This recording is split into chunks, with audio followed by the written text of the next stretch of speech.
the flower in the hair was an idea of Nike's. So the flower is the national flower of the Philippines. It's called the Sampaguita, and kind of the whole idea behind it. According to reports, less than 60 seconds. That was all it took for Alex Eala's Sampaguita Nike collection to vanish from the internet and transform a small-scale merchandise drop into a global statement of strength. Brands have spent decades attempting to create the emotional pull that Alex Eala already possesses. This ceased being about shirts and shoes when Filipino fans noticed those items disappear and resale prices began to rise almost immediately. The sold-out screen was merely the conclusion of a tale that started with a single flower, and it became evidence that one player's story had reached escape velocity. Eala had left the Miami Open just a few days prior following a crushing 6-0, 6-2 defeat to Carolina Machiva. What followed hit so hard because the audience had just witnessed the pain of that outcome. Eala's 2025 Wimbledon Center Court debut marked the beginning of Nike's Sampaguita tale, which was further developed later that year with the In Full Bloom shirt. The entire concept was then put on display during the visit to Nike World Headquarters on February 27. Sampaguita pieces throughout the premises, posters on the walls, and Eala striking her victory posture as though the business already knew what was about to happen. The world's clicking speed was the only significant challenge when the most recent drop finally arrived. This was not a quarrel, an unpleasant quote, or a classic villain. The conflict between devotion and shortage created the pressure. Nike hoped that people would notice that they didn't issue a generic athlete capsule. It created a collection centered around the Sampaguita, the national flower of the Philippines, and a representation of identity, home, and resiliency, CERC course, and put it on the shoulders of a player whose fan base does not take her narrative lightly.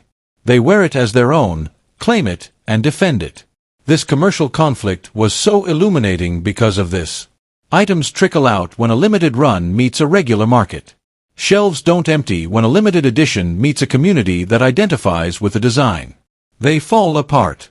According to Commercial Talk, certain drama channels even positioned the craze against well-known Nike brands whose recent hues did not stir quite this much excitement. That's not an attempt to hit those stars. Everyone in this sport is aware that clothing cycles move quickly.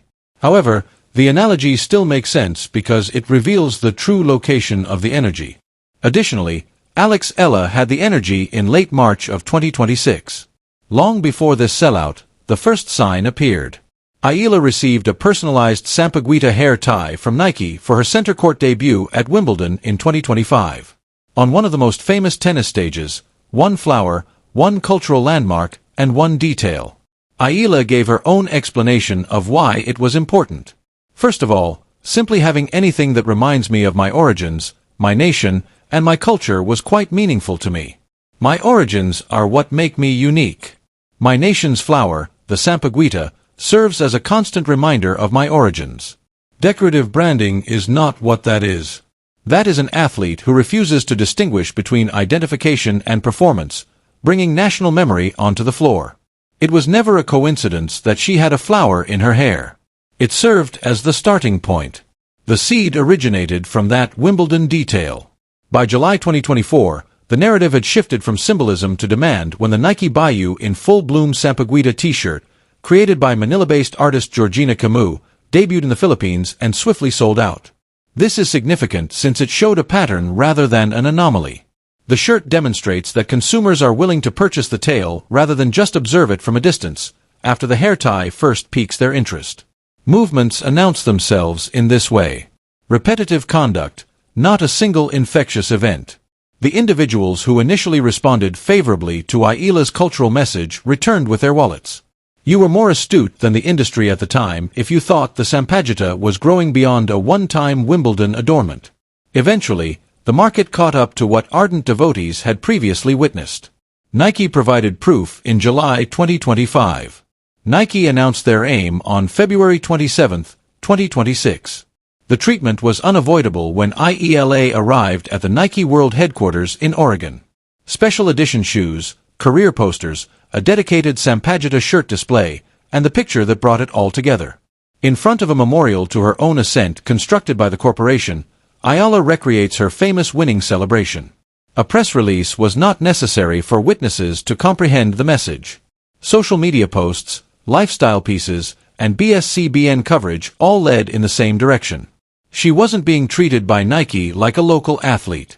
It was giving her tale top priority and encircling her with graphics that felt more like brand inheritance than background decoration. The company's direct involvement in the movement was the prize, not the visit to the headquarters. The figures spoke for themselves once the collection declined.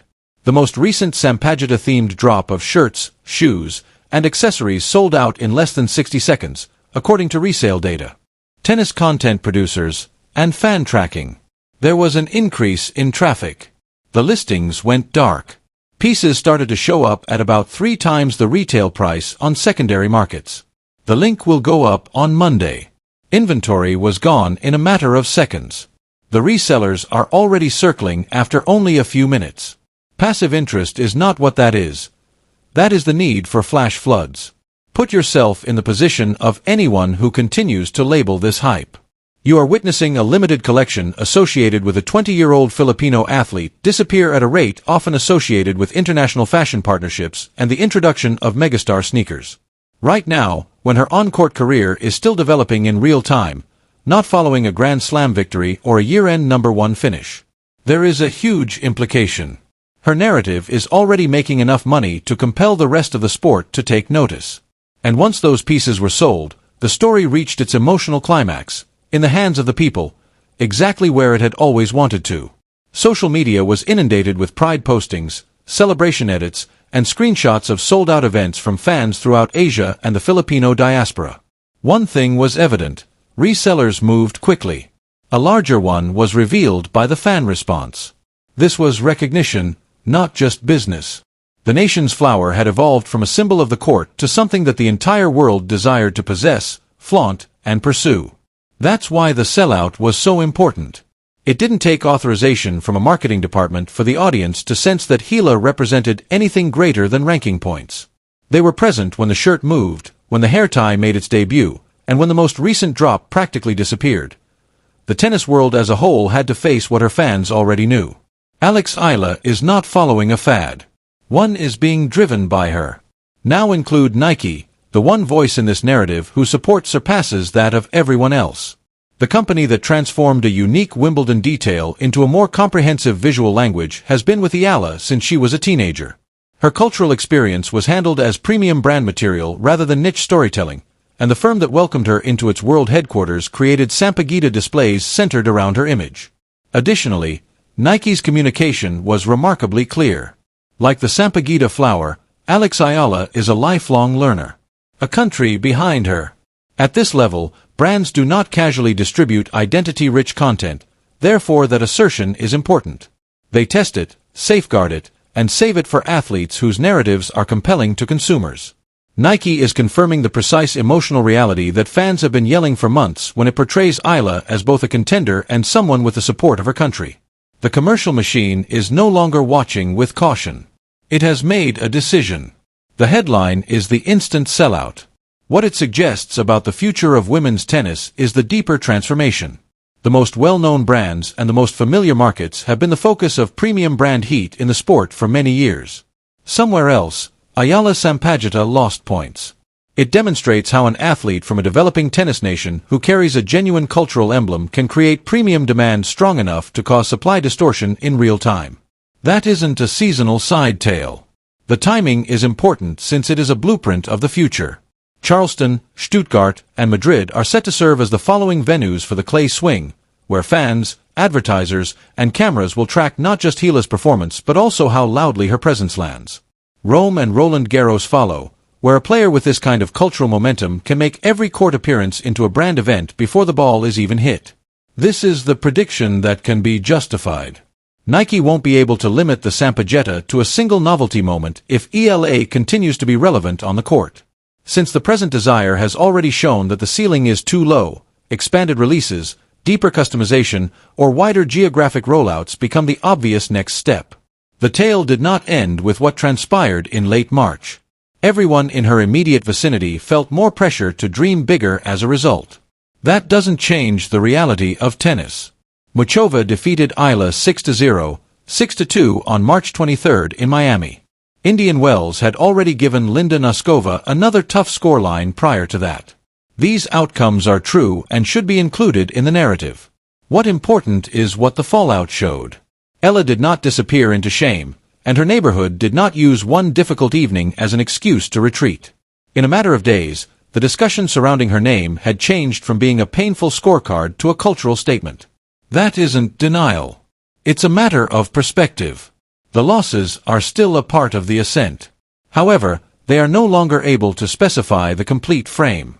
A shirt in July, a flower on a Wimbledon hair tie, a headquarters display in Oregon on February 27th, a Miami defeat on March 23rd, and then the drop, the rush, the empty inventory, the rise in resales, and those screenshots showing the same 2 words on fan accounts all over the place. Sold out. That's the whole picture. Alex Eala demonstrated that her impact is no longer limited to scoreboards and draw sheets. People instantly identify the sign she carries. Additionally, the reaction was so strong that it felt historic when Nike transformed that symbol into a collection. This is the question then. Is Alex Eala already the company's most captivating young star in women's tennis after the under 60-second craze and that full-circle Nike HQ correlation? Soar, before you speak it aloud, do you need to see Madrid and Charleston? You belong in this area of the tennis world if you understood the significance of the Sampaguita before the rest of the market did.